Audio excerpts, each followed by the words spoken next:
Shabbat Shalom, hoje nós vamos tratar da Parashá Shelach, que está em Bamidbar, Números, capítulo 13.1 ao capítulo 15, verso 41. E a Parashá se inicia com a ordem do Eterno a Moshe, a Moisés, para enviar homens com a finalidade de espiar a terra de Canaã, terra esta que futuramente seria conquistada por Israel. E o texto desta Parashá se inicia com os dois primeiros versos do capítulo 13, e o texto assim prescreve: Vaidaber Yehué el Moshe lemur, Shelach lecha, Anashim veiaturu et eretz Kenaan, asher ani noten livnei Israel, ish echad, lemate avotav, tishlachu kol nasi bahen. Tradução: E falou o Eterno a Moshe, dizendo: Envia por ti homens que espiem a terra de Canaã, que eu dou para cada um dos filhos de Israel. De cada clã ou tribo de seu pai enviarei um líder dentre eles. Então o nome da Parashá é Shelach, que está no verso 2 deste capítulo 13. Shelach significa envie. O Eterno ordenou que fossem enviados, daí Shelach, que é envie, que fossem enviados homens para espiar a terra prometida, a terra de Canaã. E de cada uma das 12 tribos foi escolhido um líder para espiar a terra. Ou seja, foram enviados 12 espiões. Destes 12, conforme veremos, 10 não confiaram na promessa do Eterno de lhes dar a terra prometida. Haja vista o grande número dos inimigos que habitavam na terra de Israel. Por outro lado, ou seja, 12 espiões, 10 não confiaram no Eterno, mas 2 espiões confiaram nas promessas do Eterno. E esses 2 foram Caleb, em português chamado de Caleb, que era da tribo de Yehudá, e o segundo era Roshea, Oséias, da tribo de Efraim. E nós veremos que Roshea, ou Oséias, ele teve o seu nome alterado. O nome dele foi trocado, alterado para Yehoshua, ou Josué em português. De todos os hebreus com 20 anos ou mais que estavam no deserto e permaneceram lá por 40 anos, somente Caleb e Yehoshua, Josué, conseguiram entrar na terra prometida. Todos os outros com 20 anos ou mais morreram no caminho, morreram no deserto, mas Caleb e Yehoshua lograram êxito. E temos algumas questões importantes que extraímos daí.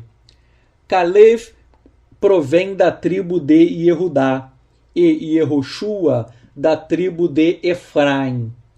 Vejam, os 2 tipificam a casa de Yehudá, Caleb, e a casa de Efraim, Yehoshua, que são justamente as 2 casas que, unidas, formam a totalidade do reino de Israel. Estas 2 casas lideraram a conquista da terra prometida no passado. E da mesma forma, no reinado messiânico, haverá a unificação das casas de Yehudá e de Efraim, conforme se lê em Yehezkel, Ezequiel, capítulo 37. Disto, nós aprendemos que a casa de Efraim tem que aparecer. Porém, os membros desta casa desapareceram no ano 722 antes de Yeshua, quando a casa de Efraim, quando o reino do norte foi levado para o cativeiro assírio, O reino do norte de Israel foi conquistado pelos assírios no ano de 722 a.C. de Yeshua, e os seus membros foram levados ao cativeiro assírio e nunca mais apareceram totalmente. Eles foram dispersos entre as nações, assimilados pelos povos, e muitos descendentes de Efraim acham que são gentios por conta da assimilação cultural ao longo desses 2.700 anos. Mas, em verdade, muitos efraimitas que acham que são gentios, muitos deles são verdadeiramente hebreus. Há muitos estudos, inclusive de rabinos ortodoxos, no sentido de que muitos cristãos são descendentes da casa de Efraim. Muitos cristãos são efraimitas, são hebreus de sangue. Então, Yehoshua, Josué, ele é membro da tribo de Efraim e liderou a conquista da terra prometida. Analogamente, os cristãos efraimitas terão um papel importante no retorno de Yeshua. Caleb representa os judeus, a tribo de Yehudá. E Yehoshua, Josué, representa os cristãos efraimitas, que novamente estarão unidos no reino messiânico de Yeshua, conforme Ezequiel 37. Tem que haver uma paz entre judeus e cristãos, tal como houve entre Caleb e Yehoshua. Judeus e cristãos efraimitas pertencem ao mesmo povo, que é Israel, e Israel será restaurado por Yeshua HaMashiach em seu reinado messiânico. E é por isto que muitos cristãos eles estão descobrindo as suas raízes judaicas, e muitos cristãos estão retornando para a prática e a vivência da Torá. Outra questão: Oséias teve o seu nome alterado para Yehoshua, Josué. E este é o nome do Mashiach. Yehoshua e Yeshua são nomes com o mesmo significado, qual seja, o Eterno salva ou o Eterno é a salvação. Yeshua é uma síncope de Yehoshua, tal como Carol é uma síncope do nome Carolina. Síncope significa a contração de letras ou de sílabas de uma palavra. Então, Yeshua é uma forma contraída do nome Yehoshua, mas ambos são o mesmo nome e possuem o mesmo significado. O Eterno salva, o Eterno é a salvação. E eu faço uma observação. Muitos chamam Yehoshua de Yahushua, tendo em vista um possível erro de colocação dos sinais massoréticos, dos Nikudot, no nome. Então, eu concordo. Na verdade, apesar do texto massorético falar Yehoshua, parece que antigamente a pronúncia correta era Yahushua. Observação: Yahushua ou Yeshua, desculpem, voltando, Yahushua ou Yehoshua e Yeshua são o mesmo nome.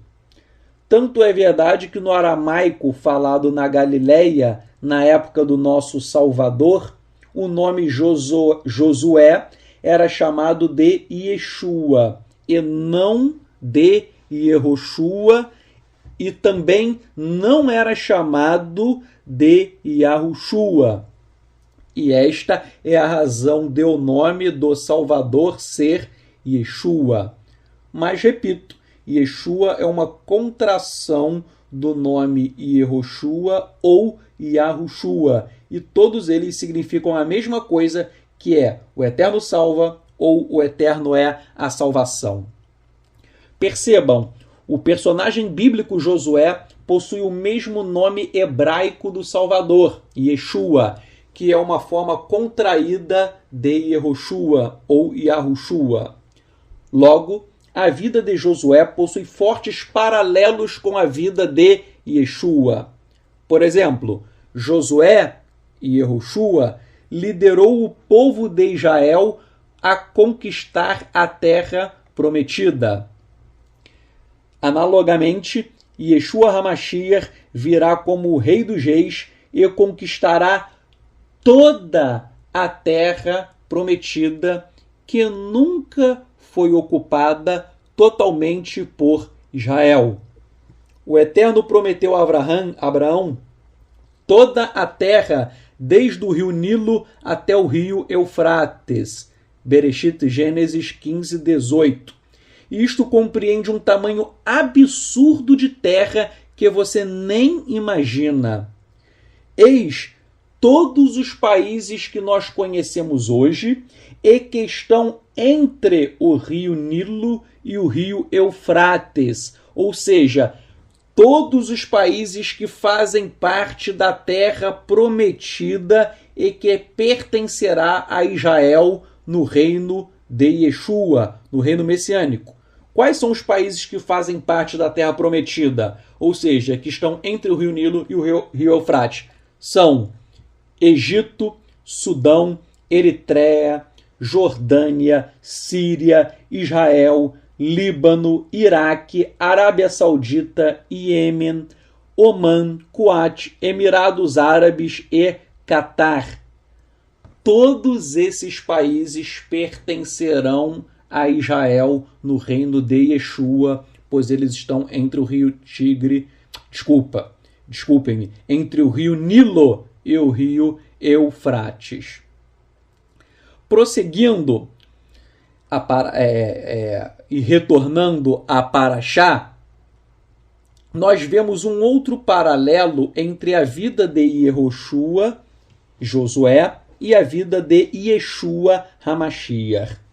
Afirma o Targum que Moshe alterou o nome de Rocheia para Yehoshua quando viu a humildade daquele homem.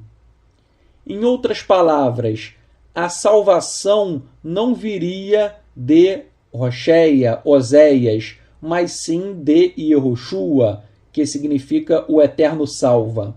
Só para você entender, quem conhece hebraico consegue captar bem essa nuance. Rocheia significa salvação e Yehoshua significa o Eterno é a salvação. Então, por que o Eterno alterou o nome daquela pessoa? Porque não era o homem que traria a salvação. Rocheia é salvação. Não seria o homem que iria levar a salvação. Mas a salvação vem do Eterno. E como eu digo a salvação vem do Eterno? Yehoshua. Yehoshua significa o Eterno é a salvação, o Eterno salva. Então, houve uma troca de nomes para demonstrar que a salvação não vem do homem, a salvação vem do Eterno. Por isso é Yehoshua, o Eterno salva. E a troca de nome, como diz o Targum, foi também por conta da humildade do servo de Moisés, de Moshe. E da mesma forma, Yeshua HaMashiach, a sua vida também foi marcada por uma extrema humildade. E Yeshua, nós lemos que ele veio de uma forma totalmente humilde. E isto demonstra o paralelo com a vida de Josué. Vamos pensar logicamente o seguinte. Primeira premissa: quem invocar o nome do Eterno será salvo. Atos 2, 21. Segunda premissa: quem invocar o nome de Yeshua será salvo. Atos 2, 38. Conclusão: o nome de Yeshua revela o próprio nome do Eterno, pois Yeshua significa o Eterno salva. Agora alguém pode perguntar, se só o Eterno salva, vejam, se só o Eterno salva, como Yeshua pode salvar? Ora, Yeshua pode salvar porque Yeshua é uma emanação do Eterno. O Espírito do Mashiach, o Espírito que habitava em Yeshua, não era um espírito humano, era o Espírito do próprio Eterno. E o próprio texto em aramaico de Atos 2:36 afirma que Yeshua é o Eterno. Vejam, o espírito do Mashiach, Yeshua veio em carne humana, mas o espírito que estava em Yeshua, o espírito do Mashiach, é o próprio espírito do Eterno. E isso não é invenção do cristianismo, não.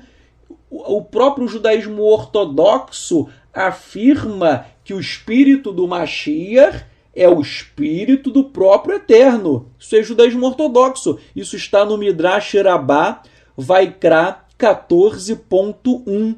Repetindo, Midrash Rabbah, Vaikra 14.1 diz que o espírito do Mashiach é o espírito do próprio Eterno. Então, o espírito de Yeshua não era um espírito humano, mas sim o espírito do Eterno. Voltemos a Parashá. Dos 12 espiões, 10 tiveram medo dos habitantes da terra prometida, visto que eram homens de altíssima estatura, os Nefilim, capítulo 13, versos 30 a 33. Estes homens, eles eram conhecidos como gigantes, e descobertas arqueológicas já identificaram ossadas de homens que deveriam medir de 3 a 4 metros de altura. No Texas, há um museu com ossos de homens de quase 4 metros de altura. É uma coisa impressionante. Às vezes na internet as pessoas colocam imagens falsas. Há pessoas que fazem um Photoshop e colocam imagens de ossos falsos. Mas existem realmente descobertas arqueológicas que existiram gigantes na face da terra. E eram esses gigantes que habitavam a terra de Canaã e causaram medo aos 10 espiões hebreus. E quem eram esses gigantes que causaram pavor nos espiões? Ora, tanto o Yalkut Shimoni, que é uma antologia midrásica, quanto o comentarista Rashi e o livro de Hanor, Enoque, eles afirmam que anjos caídos tiveram relações com mulheres aqui na Terra e geraram estes gigantes. Então esses gigantes, eles são o fruto, o produto da relação sexual de anjos caídos com mulheres. Tanto é que o nome Nefilim, que aparece na Bíblia, até a Bíblia em português o chamam de Nefilim. Nefilim significa os caídos. Nefilim em hebraico significa os caídos, que é uma alusão a estes anjos caídos. Então, esses gigantes, eles são descendentes destes anjos caídos e eles deixaram os espiões com muito medo. E após o relato dos espiões sobre estes gigantes, o povo começou a murmurar contra o Eterno. Isso está no capítulo 14. E disseram que seria melhor retornar ao Egito, de tanto medo que eles estavam. E esta murmuração demonstra uma falta de emuná, ou seja, fé, confiança, fidelidade. Eles não tiveram emuná, fé, confiança, fidelidade em relação ao Eterno. E Elohim já tinha feito tantos milagres. Ele mandou as 10 pragas no Egito, ele abriu o Mar Vermelho, o maná caía todos os dias, exceto no Shabat. O Eterno mandou codornas descerem dos céus. Não teria o Eterno poder para fazer com que eles vencessem aqueles gigantes? É claro que sim, porém o povo murmurou pela falta de fé, pela falta de emuná. E no capítulo 14, verso 22, afirma-se que o povo testou o Eterno, o povo murmurou contra o Eterno 10 vezes. E o Talmud enumera estes 10 episódios no tratado de Errim, Errim 15a e b. E nós vemos como o povo de Israel foi murmurador. E em razão da incredulidade do povo, Caleb e Yehoshua rasgaram suas vestes e exortaram o povo severamente. Por incrível que pareça, o povo decidiu apedrejar Caleb e Yehoshua. Vejam, Caleb e Yehoshua eram homens fiéis ao Eterno, mas o povo murmurou, eles rasgaram as suas vestes e o povo decidiu apedrejá-los. Vejam quão dura é a cerviz do povo de Israel. Mas quando o nosso povo iria apedrejar Caleb e Yehoshua, apareceu a glória do Eterno, e o Eterno disse que iria exterminar aquele povo. E nós lemos que Moshe intercede perante o Eterno, invocando a sua Hesed, a sua graça, e o Eterno perdoa o povo de Israel. Apesar do perdão, o pecado traz consequências. Disse o Eterno que aquela geração que viu a sua glória e os seus sinais, e mesmo assim foi incrédula, aquela geração não entraria na terra prometida. De toda aquela geração, só Caleb e Yehoshua entraram na terra prometida porque foram fiéis ao Eterno. Caleb ele era muito fiel. Isso não está escrito na Torá, mas só a título de ilustração, não que isso necessariamente seja verdadeiro, mas o Talmud, em Sotá 35, ele disse que Caleb ele disse aos espiões incrédulos, ele disse o seguinte: Ele, o Eterno, nos tirou do Egito, Ele, o Eterno, dividiu o mar para nós, e Ele, o Eterno, nos alimentou com o maná. Se Ele nos diz, construam uma escada e subam aos céus, nós não o escutaremos? Então essa declaração eu acho linda de Caleb no sentido de que o Eterno, ele é o Todo-Poderoso, ele é El Shaddai. Se ele mandou as pragas no Egito, se ele abriu o Mar Vermelho, se ele fez o maná descer do céu, o Eterno pode fazer tudo. Se o Eterno falar que vai fazer uma escada ligando os céus e a terra, ele faz. Então, Caleb ele deu uma profunda lição de obediência, de fidelidade, de confiança no Eterno. Nós temos que confiar. Ah, mas o fulano está com AIDS, o Eterno cura. Ah, alguém da minha família está com câncer, o Eterno cura. O Eterno, ele é o Todo-Poderoso. Não há nada que seja grande demais para o Eterno. Não olhe para o tamanho da adversidade que se levanta em tua vida. Olhe para o tamanho infinito do nosso Elohim. E disse o Eterno que eles ficariam no deserto 40 anos como punição, tal como eles espiaram a terra por 40 dias e foram incrédulos. Cada dia em que eles espiaram a terra, eles ficariam 1 ano no deserto. Se eles espiaram 40 dias, eles ficariam 40 anos, sendo punidos em razão da murmuração. E disto nós aprendemos uma grande lição. O Eterno perdoou o pecado e não exterminou o povo. Porém, todo pecado deixa consequências. Muitas pessoas pecam, pedem perdão e são perdoadas pelo Eterno.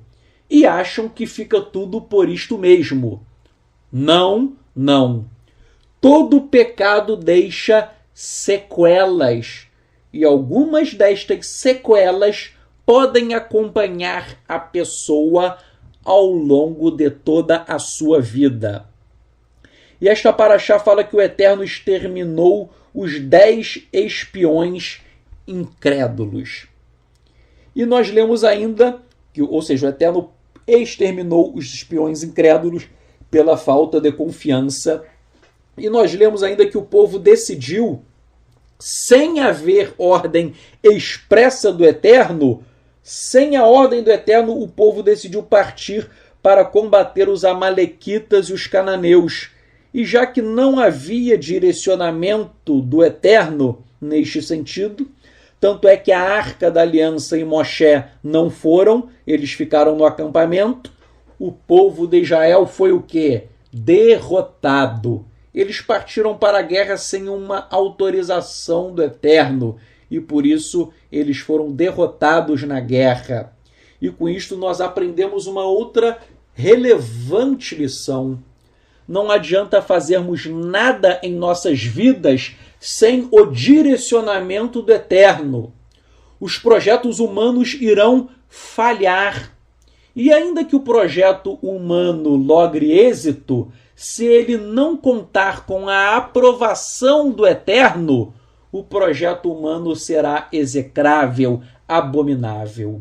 Nós temos que orar e buscar o direcionamento do Eterno para praticarmos atos e tomarmos decisões em nossas vidas. É preciso ter sensibilidade espiritual para ouvir a voz de Elohim e seguir as suas orientações. Há pessoas que dizem para mim, eu pensei e eu cheguei à conclusão, eu estudei as Escrituras e eu cheguei à conclusão. Ora, a sua conclusão e a sua opinião não valem nada.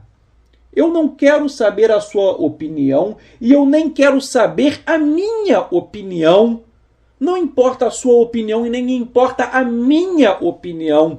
O que realmente vale é aquilo que o Eterno revela. Existem pessoas que leem as Escrituras e chegam a conclusões totalmente absurdas, malignas e heréticas. E eu tenho visto e ouvido muitas coisas lamentáveis. E qual é o erro destas pessoas? Elas confiam em sua própria capacidade, elas confiam na capacidade humana e não na inteligência espiritual que é dada exclusivamente pelo Eterno àqueles que são justos, piedosos, humildes e misericordiosos. Há muita gente que começa a estudar, fica sabendo muito e essas pessoas ficam arrogantes, soberbas. Entrou a arrogância, entrou a soberba no teu coração, você estuda e sabe muito, mas ficou orgulhoso, ficou soberbo, sabe o que o Eterno vai fazer? Ele vai cegar o teu entendimento. Você vai ficar cego espiritual e daí você vai partir para as heresias, porque a vaidade, o ego te cegam, o ego te afasta do Eterno e daí você vai ficar sem enxergar nada. Eu conheço pessoas muito simples que têm pouquíssimo grau de instrução, estudaram muito pouco, mas possuem uma grande sabedoria espiritual. Por quê? Porque o Eterno vai tocando o coração dessas pessoas, o Eterno vai revelando.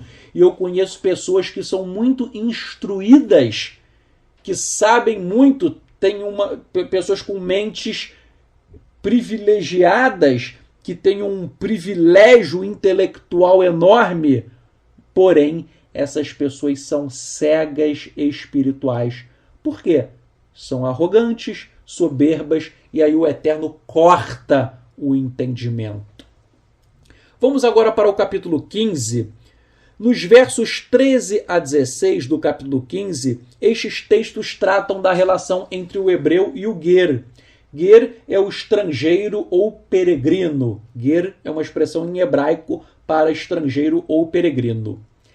Vejam, a Torá não é apenas para os israelitas, mas também para os estrangeiros. E isto faz cair por terra a falsa tese do judaísmo messiânico de que a Torá é para os judeus e que os gentios somente precisariam observar as 7 leis noéticas. Ora, se isso fosse assim, o gentio poderia ser mentiroso e poderia praticar maledicência, pecado da língua, lashon hará, pois isto não está dentro das leis noéticas. As leis noéticas não falam nada sobre mentira e nada sobre pecado da língua. Então, se o gentio precisasse apenas guardar as 7 leis noéticas, se fosse apenas isso, ele poderia ser mentiroso, ele poderia praticar maledicência. Mas não. A Torá é a instrução do Eterno para toda a humanidade e a Torá se aplica tanto para os hebreus quanto para os estrangeiros. Isto está em Bamidbar, Números, capítulo 15, verso 16, que está escrito: uma mesma Torá e um mesmo direito haverá para vós e para o estrangeiro que peregrina convosco. Vejam, uma mesma Torá, um mesmo direito há para vós, israelitas, e para o estrangeiro, para o guer. Então, a Torá é uma só, tanto para judeus quanto para gentios. E nós lemos que o estrangeiro também poderia trazer uma oferta sacrificial para o Eterno, razão pela qual nós concluímos que os estrangeiros também recebiam o perdão do Eterno pelos pecados cometidos. Bamidbar, Números 15, 26, é bem claro neste sentido, de que o Eterno ele recebia os sacrifícios dos estrangeiros e o Eterno perdoava o pecado dos estrangeiros. Ora, então, tanto os hebreus quanto os estrangeiros poderiam oferecer sacrifícios e receber o perdão do Eterno. Isto prova que o Eterno não salvava apenas os israelitas, como também o guer, o estrangeiro. E por este texto da Torá, nós percebemos que tanto os hebreus quanto os estrangeiros eram salvos pelo Eterno, recebiam um lugar no mundo vindouro, recebiam a vida eterna. E mais, estes estrangeiros, eles eram gentios, incircuncisos, e o Eterno disse que iria perdoar os seus pecados. Bamidbar, Números 15, 26. O Eterno perdoaria os pecados dos estrangeiros, ainda que eles estivessem no estado de incircuncisão. E onde eu quero chegar? Eu quero chegar no seguinte ponto: sempre houve salvação para gentios incircuncisos. E o Eterno nunca obrigou que estrangeiros fossem circuncidados. O estrangeiro poderia fazer a circuncisão, a Brit Milá, caso optasse por ela. E assim ele se tornaria um autêntico hebreu. Shemot, Êxodo 12, 48. Repetindo, um estrangeiro, caso fizesse a Brit Milá, um estrangeiro, caso fizesse a circuncisão, ele se tornaria hebreu. Êxodo 12, 48.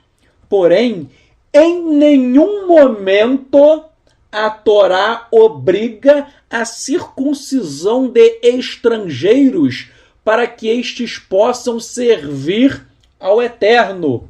Tanto é verdade que o Eterno disse que aceitaria as ofertas sacrificiais de estrangeiros incircuncisos e iria perdoar os seus pecados. Bamidbar, Números 15, versos 13 a 16 e o verso 26. Assim sendo, Se a Torá não obriga a circuncisão de estrangeiros, nem Yeshua e nem Shaul, Paulo, determinaram a circuncisão de gentios. Shaul, Paulo e Yeshua, eles não decretaram a circuncisão de gentios. Você pode ler integralmente os Ketuvim Netzarim, você pode ler todo o Novo Testamento e não existe nenhum texto obrigando a circuncisão de estrangeiros. Por quê? Porque a Torá não faz esta exigência. E nenhum rabino, por mais ortodoxo que seja, pensa que os gentios estão obrigados a fazer a circuncisão para poderem servir o Eterno. Nenhum rabino ortodoxo obriga a circuncisão de gentios.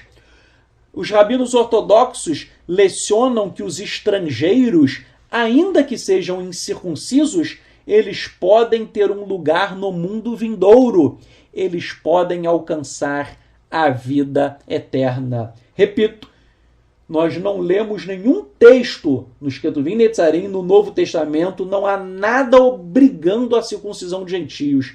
Aí muita gente fala, Paulo circuncidou Timóteo. É verdade, Paulo circuncidou Timóteo. Mas leia o que diz o texto. O texto diz que Paulo circuncidou Timóteo por conta da pressão dos judeus. Está escrito, ele circuncidou por conta de pressão. Então nós vemos que... E outra coisa, Timóteo ele poderia passar pela circuncisão, por quê? Porque Timóteo, ele era descendente de judeu. A mãe dele era judia. Então, se a mãe dele era judia, ele tinha que fazer a circuncisão.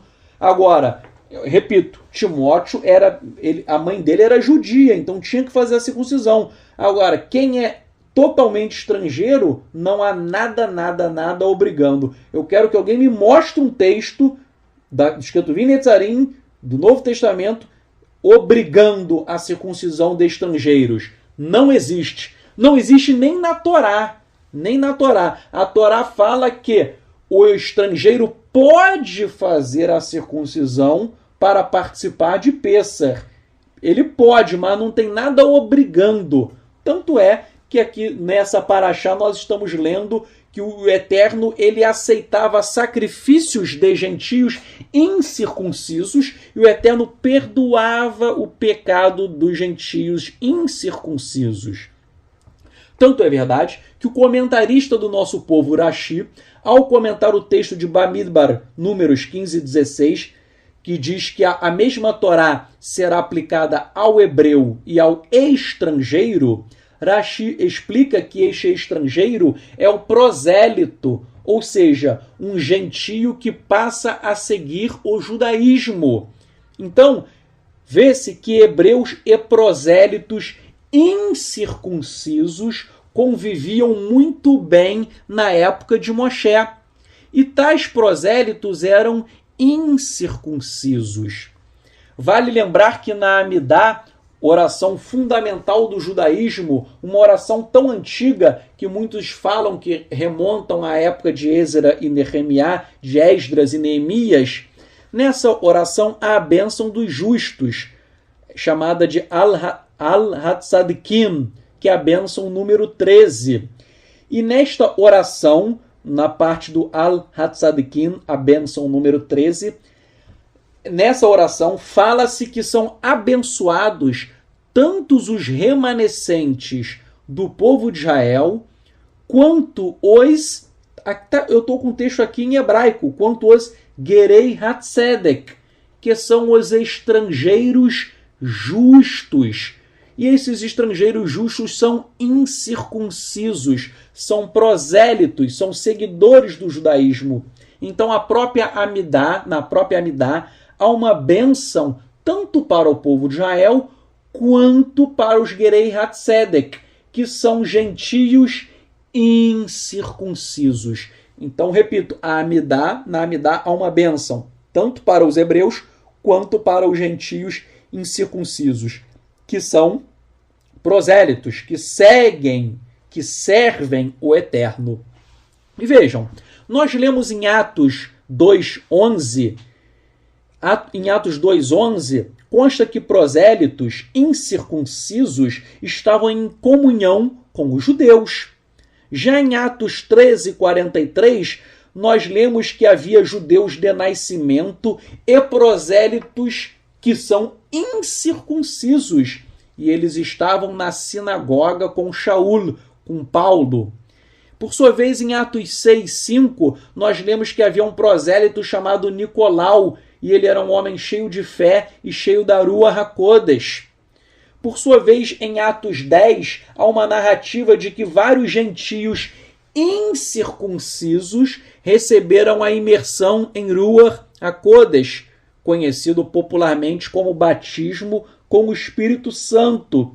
E no verso 34 do capítulo 15, Kefá, Pedro, ele diz que o Eterno não faz acepção de pessoas, isto é, o Eterno não faz acepção entre incircuncisos e circuncisos. Aos olhos do Eterno, todos são iguais, circuncisos e incircuncisos. Resumindo tudo que eu falei, a Torá faculta a circuncisão do estrangeiro, mas ela não obriga a circuncisão de um gentio. A Torá não obriga a circuncisão de um gentio. O gentio pode passar pela circuncisão, mas isso é uma opção pessoal, é uma faculdade. Ele pode, mas ele não está obrigado. 2. A Torá assegura um relacionamento entre o estrangeiro incircunciso e o Eterno, desde que o incircunciso obedeça aos mandamentos da Torá. Então, o camarada pode ser incircunciso e ter um bom relacionamento com o Eterno. Ele pode ser um bom servo do Eterno. 3. Nós não lemos nenhuma ordem de Yeshua para circuncidar estrangeiros. Se Yeshua fizesse isso, ele estaria descumprindo a Torá, pois, repito, a Torá não obriga a circuncisão de estrangeiros. 4. Shaul, Paulo, também não decretou a circuncisão de estrangeiros. Pelo contrário, se você ler as Escrituras, você vai ver que Shaul, que Paulo, ele nunca incentivou. Pelo contrário, parece até que ele não estimulava, e é verdade, ele não estimulou a circuncisão de estrangeiros. E 5. A Amidá reconhece que gentios incircuncisos são abençoados pelo Eterno. Conclusão: é obrigatória a circuncisão dos hebreus. Gentios não estão obrigados a fazer a circuncisão, mas poderão fazê-la por opção pessoal e não por legalismo. Estou dizendo isso que há muito gentio que está fazendo a circuncisão por legalismo. Eles acham que serão seres superiores caso sejam circuncidados, caso façam a Brit Milá. Eles acham que por fazerem a Brit Milá, a circuncisão, eles serão seres superiores, eles serão melhores do que os outros. E isto é orgulho, vaidade, isto é uma abominação. Se você faz a circuncisão achando que agora você é melhor do que o outro, que você é superior ao incircunciso, eu falo para você, o teu ato de justiça não passa de trapo de imundícia. Você praticou algo abominável aos olhos do Eterno, pois o seu coração se encheu de orgulho e de vaidade. E se você é orgulhoso e vaidoso, você não tem lugar no mundo vindouro.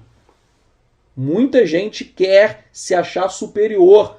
Vejam, essas pessoas sofrerão severo juízo do Eterno. Outro tema relevante, se você ler o capítulo 15, versos 27 a 31, leia com atenção. Se alguém cometer um pecado de forma involuntária, um pecado não intencional, esta pessoa poderá receber o perdão do Eterno, caso se arrependa. Porém, se essa pessoa pecou de forma intencional, de forma proposital, 15 verso 30, esta pessoa será culpada por ofender o Eterno e ela será eliminada. Com isto nós aprendemos o quê? Não brinque com o Eterno achando que você pode pecar e logo depois receberá o perdão. Somente a garantia de perdão para os pecados involuntários. Quem pecou de forma proposital não receberá perdão. Tanto é que Ivrim, Hebreus, capítulo 10, versos 26 a 27, esse texto fala que quem conheceu Yeshua e continua pecando voluntariamente, somente resta aguardar o juízo do fogo.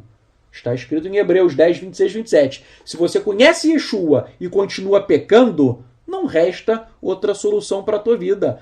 Você vai sofrer o juízo do fogo. Pergunto, você pode receber perdão do Eterno por um pecado voluntário, intencional?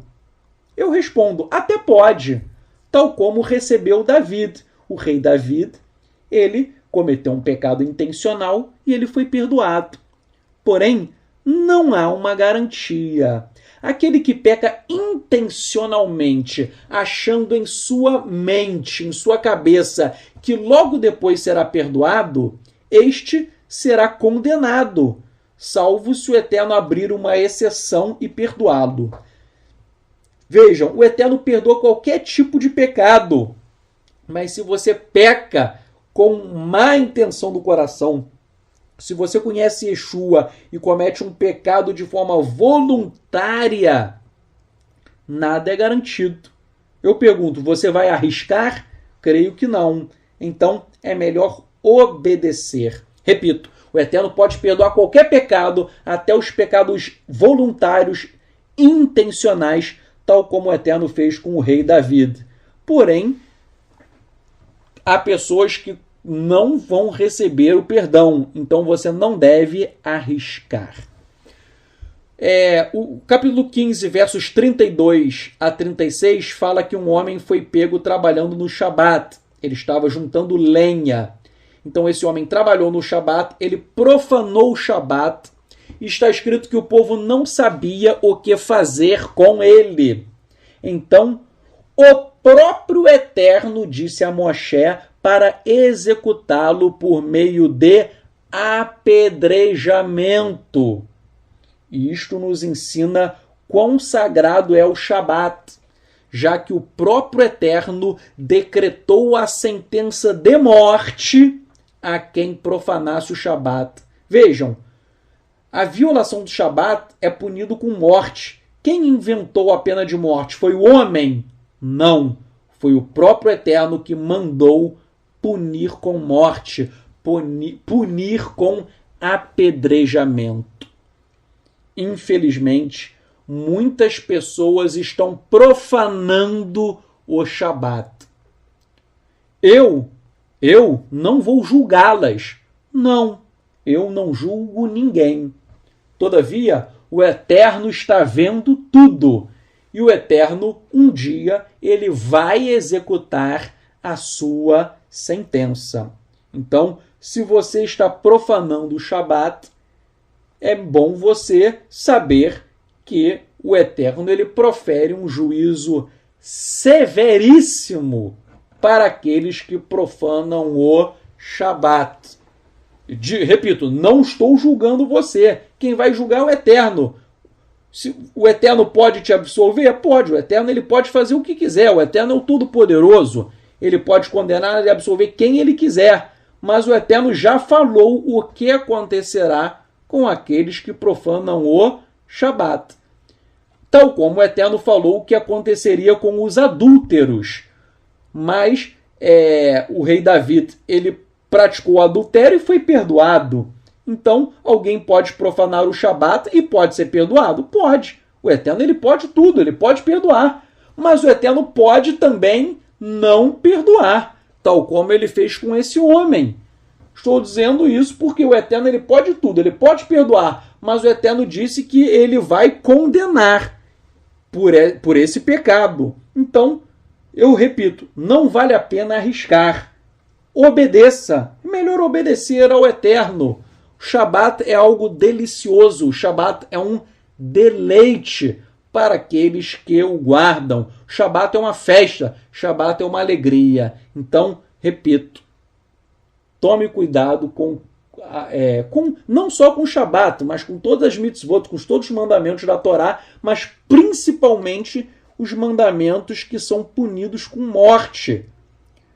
Violação do Shabat é punido com morte, adultério, o homicídio, a idolatria, tudo isso, o juízo é muito severo. E, por fim, eu vou tratar do último tópico desta paraxá, que está no capítulo 15, versos 37 a 41, em que o Eterno ordenou aos filhos de Israel que usassem tzitzit. Em versões portuguesas eles chamam de franja. O Eterno usar tzitzit nos 4 cantos de sua roupa. E como seriam estas franjas, estas tzitziot? O verso 38 diz que seriam petil terrelet, ou seja, um cordão azul. Terrelet, azul. Então, a tzitzit tem que ser na cor azul. Isto serve para... E por que o Eterno ordenou que o tzitzit deveria ser terrelet, da cor azul? Ora, isto serve para que a pessoa olhe para o cordão azul e se lembre das mitzvot, dos mandamentos do Eterno. Então, a tzitzit é um objeto com a finalidade memorial, isto é, trazer à memória os mandamentos do Eterno para cumpri-los. O ser humano ele é atraído por tudo aquilo que ele vê, tanto coisas boas quanto coisas más. Nós vemos e essas coisas boas ou más, elas nos atraem. Então, quando a pessoa olha para a tzitzit, ela se recorda do Eterno com mais intensidade e passa a controlar os maus impulsos do coração. E por que o cordão azul? No século II depois de Yeshua, o rabino Meir explicou. O fio azul das tzitziot, o fio azul lembra a tonalidade do mar. E o mar espelha o azul do céu. E o céu reflete a radiância do trono da glória de Elohim. Ou seja, o azul nos lembra do céu, o lugar do trono do Eterno. E assim nós nos lembramos que seremos julgados por Ele. E, consequentemente, nós nos esforçamos mais para cumprirmos os seus mandamentos, as suas mitzvot. Como vimos, a Torá fala que o cordão tem que ser azul, terrelet. Logo, nós netzarim, nós nazarenos, não usamos tzitzit de cor branca, como o fazem os judeus tradicionais. Se a Torá diz que tem que ser azul, então nós usamos azul. Os judeus tradicionais eles usam tzitzit branca, pois eles dizem que o azul, o tom de azul, somente poderia ser extraído do rilazon, que é uma espécie de molusco, e que este molusco não existe mais. Porém, vejam, a Torá não diz com o que deve ser feita a tzitzit. E ela não diz com o que deve ser extraído o tom do azul. Terrelet, ela só diz que tem que ser azul. Logo, pode ser um azul obtido com qualquer tipo de tintura, desde que lembre o mar, o céu. Bom lembrar que o Eterno ordenou ao povo fazer tzitzit no deserto. E daí eu pergunto, no deserto havia rilazon? No deserto havia um molusco? É claro que não. Vejam, nosso povo estava no deserto não havia um molusco. Então, como eles iam fazer do molusco? E não era feito de rilazon. Logo, cai por terra a teoria do judaísmo tradicional, no sentido de que somente poderia ser feito o azul da tzitzit caso fosse extraído do molusco rilazon. E vejam, ainda sobre tzitzit, existem várias formas de se amarrar a tzitzit, de acordo com as tradições dos mais diferentes grupos. Tradição sefaradita, ashkenazita, caraíta, judeus e iemenitas, há várias formas de se amarrar tzitzit. Eu, particularmente, eu estou usando agora, e uso muito também, tzitziot no estilo caraíta. Tem alguns modelos caraítas, mas eu uso um em que a amarração é da seguinte maneira. Eu acho bonito o significado. Vejam, tzitzit possui o valor numérico de 600. Cada letra hebraica possui o valor de um número. E a palavra tzitzit, se você pegar as letras da palavra hebraica tzitzit e fizer o somatório, a palavra tzitzit possui um valor numérico 600. E na minha tzitzit são dados 5 nós para representar os 5 livros da Torá. E além dos 5 nós, representando os 5 livros da Torá, há 8 fios. Então vejam, tzitzit possui o valor numérico 600. 600 mais 5 nós, mais 8 fios. 600 mais 5 mais 8 é igual a quanto? 613. E, classicamente, 613 são os mandamentos da Torá. Isso é claro, já fizeram a contabilidade que existem até mais. Porém, a tradição diz que são 613. Eu creio que são mais. Porém, vamos pegar, são 613. Então, na minha tzitzit, eu tenho 600 mais 8 mais 5, que dá 613. Para representar que a tzitzit representa os 613 mandamentos da Torá e é um objeto para nos levar à memória, para nos recordar destes mandamentos. Então, vejam, o tzitzit tem o valor numérico 600, além disso, 5 nós, representando os 5 livros da Torá, e 8 fios.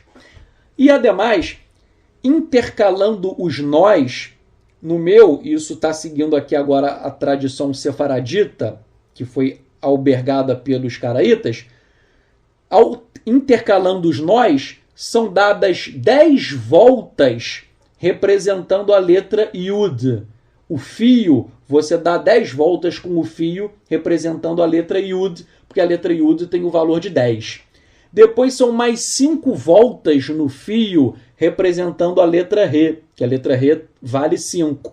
Depois mais 6 voltas representando a letra Vav e mais 5 voltas representando a letra Re. E assim nós temos Yud Re, Vav Re, que é o tetragrama, que é o nome do Eterno em hebraico. Yud Re, Vav Re, o tetragrama. Então vejam, as voltas da minha tzitzit são dadas voltas para simbolizar a letra Yud, a letra Re, a letra Vav e a letra Re.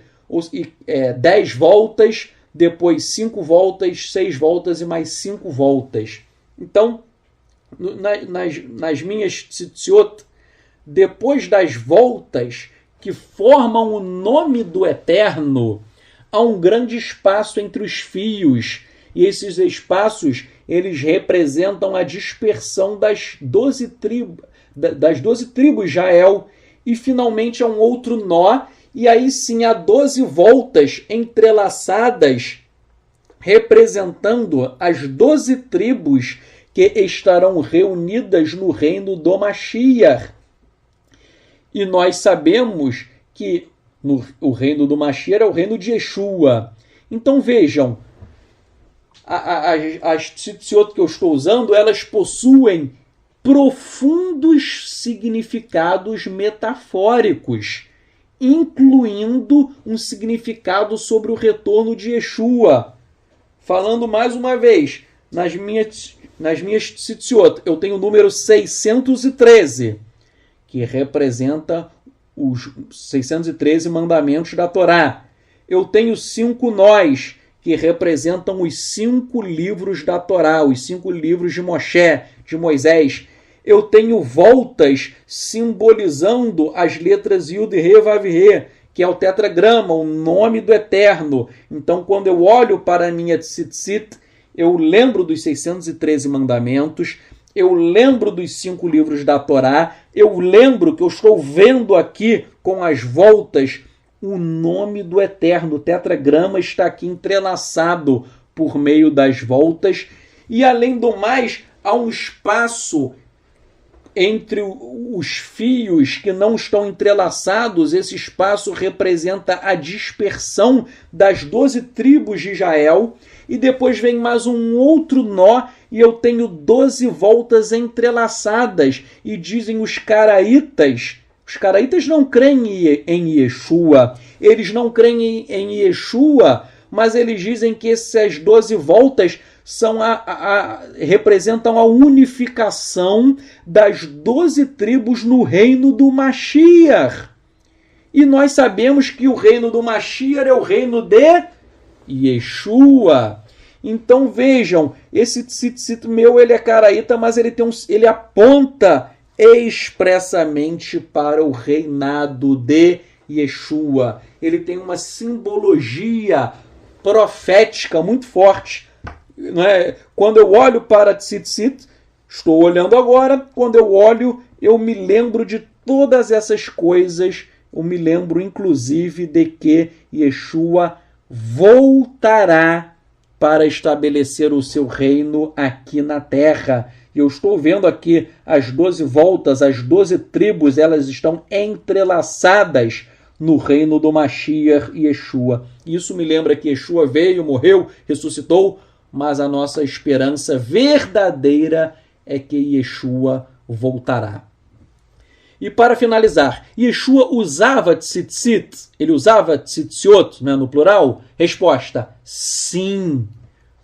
Yeshua usava. Leia Matitiarro, Mateus 9:20 e 14:36. Yohanan Marcos 6:56 e Lucas 8:44. Inclusive, você vai ler que a mulher com o fluxo de sangue, ela foi curada ao tocar a tzitzit de Yeshua. As traduções em português não usam, nesses textos que eu citei, as traduções em português não usam o nome tzitzit, mas trata-se realmente de tzitzit. Você lendo, né, por exemplo, o texto hebraico de Shem-Tov fala da tzitzit de Yeshua. Eu quero dizer o seguinte ainda. Então, finalizando, Yeshua usava tzitzit sim, por mais que as Bíblias em português não usem esse nome, na verdade é isso que Yeshua usava. As Bíblias traduzem como franjas ou como as orlas do vestido do manto de Yeshua, mas essas orlas ou franjas são as tzitziot. E eu quero dizer ainda o seguinte, é errado querer enfeitar-se com tzitzit. É errado querer fantasiar-se com tzitzit ou idolatrar a tzitzit. Tem gente que está idolatrando a tzitzit. Idolatria é pecado mortal. É o abominável aos olhos do Eterno. Então vejam, você pode usar tzitzit, mas não com a intenção de exibir-se, não com a intenção de enfeitar-se, e não para idolatrar a tzitzit. Tzitzit se trata de um objeto para nos lembrar das mitzvot, dos mandamentos do Eterno. E o que realmente importa é o cumprimento dos mandamentos do Eterno. Não adianta usar tzitzit e não cumprir os mandamentos. Tzitzit é para ser usado por aquele que realmente cumpre as mitzvot, os mandamentos do Eterno. O principal é cumprir, é obedecer. Vamos fazer uma tefilá, uma oração. Eterno, nós oramos e te agradecemos. Avinu Malkenu Sheba Shamayim Elohei Haivrim. Nós te agradecemos por este estudo e que tudo aquilo que nós aprendemos hoje nós possamos colocar em prática. Que isto não entre no nosso coração e desapareça em seguida, mas que a tua Torá ela esteja escrita no nosso coração. Que a tua Torá esteja escrita não em tábuas de pedras, mas nas tábuas do nosso coração, e que nós possamos fazer a tua vontade. Como disse Yeshua, nem todo aquele que diz Senhor, Senhor entrará no reino dos céus, mas sim aquele que faz a vontade do Pai que está nos céus, aquele que obedece aos seus mandamentos.